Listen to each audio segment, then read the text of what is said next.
화면 보시면 저 보십시오. 지금 이렇게 쓰지 않습니까? 상습적으로 쓰고 있는 겁니다. 이게 어떻게 왼손잡이입니까? 에? 정말로 있을 수 없는 모든 게 거짓으로 지금 꾸며주고 있다. 탄핵 공작을 하고 있다.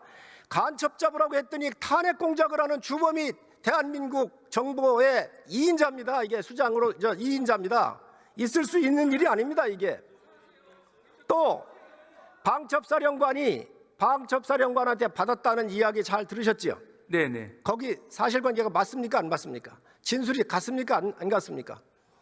일부 구체적인 어떤 이제 정확성 이 부분은 제가 구체적으로 말씀드리긴 한계는 있는데, 기본적으로 그 공소장에 있는 기본 골격 자체는 이 김영호 국방부 장관이 여인영 방첩사령관에게 이야기했고, 여인영 방첩사령관이 이 전화상으로 그 홍장훈 1차장에게 이야기한 것으로 이렇게 공소장에 정리가 되어 있는데, 구체적인 발언 내용이나 이런 부분들은 추후 재판 과정에서도 좀 세밀하게 검토될 것으로 생각은 합니다. 방첩사령관이 위치 추적을 요청을 했습니다. 위치 추적을. 그런데 그 위치 추적해달라고 하는 걸 다음에 살생부로 이 사람이 둔갑을 시킨 겁니다. 살생부를 누구한테 받았느냐? 먼저는 대통령한테 받았다 그랬잖아요. 있을 수 없는 얘기입니다. 방첩사에 구금시설도 없습니다. 근데 구금시설 얘기를 했다고 그러잖아요. 너무도 또 체포조라고는 말을 썼습니다. 지금 이런 것들이 탄핵 심판에 영향을 주고 있는 거예요. 탄핵 심판에 가 있는 재판관들한테 공소장으로 가 있는 거예요. 그러니 빨리 수사를 해서 이 공소장이 잘못되어 있으면 바꿔주고 제대로 이야기를 해야 될 거 아닙니까? 그런데 이게 지금 언론을 통해서 밝혀지고 있는 거예요. 검찰이 지금 뭐 하고 있어요? 어떻게 생각하십니까?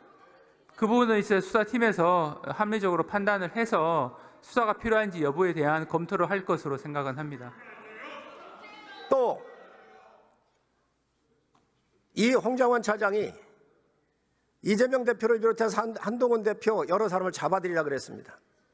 이거에 대해서 홍장원이 직접 얘기했는지 아니면 이게 비밀리에 전달한 사람이 누가 있는지 이 또한 수사를 해야 합니다. 그리고 지금 이 홍장원과 연결되어 있는 게 민주당 의원들입니다. 문자를 주고받았습니다. 다 나왔습니다. 나오고 있습니다. 이러한 부분에 대해서 얼마나 중요한데 정보를 다뤄왔던 2인자가 이러한 정치적 사건에 비밀을 가지고 야당 의원을 만나고 하는 게 이게 상식선으로 맞는 이야기입니까? 안 맞는 이야기입니까?